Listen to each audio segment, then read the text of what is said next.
Decoding China's 75 years of development with the numbers 7 and 5. Today we look at education. Gaokao, China's national college entrance exam, is one of the largest in the world. With a top score of 750 in most places in China, it is a final academic push for students after 12 years of dedicated study. This year, the Gaokao broke records again, with more than 13.4 million students taking the exam. But 75 years ago, most people in China could barely read and write. Back in 1949, 80% of China's more than 514 million population was illiterate. In the 1950s, the battle against illiteracy unfolded in almost every corner of the country, including remote rural areas. It was a game changer for China's education landscape. Classrooms were set up everywhere, including in factories, on farmland, and even in people's homes.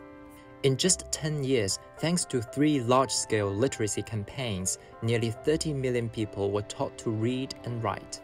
Between 1949 and 1965, that number rose to around 100 million. Reading and writing are just the foundation. China's next big goal was to strengthen basic education, especially for young people. The turning point came in 1986 with the adoption of the compulsory education law.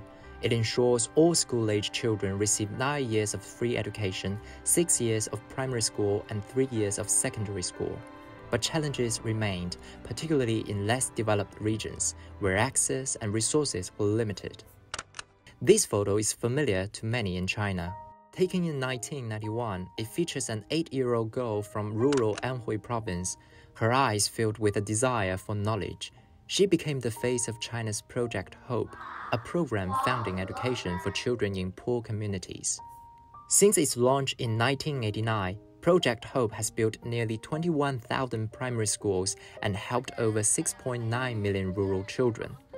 Over the past decade, China's education spending has increased annually, reaching nearly 6.5 trillion yuan, or nearly $900 billion in 2023.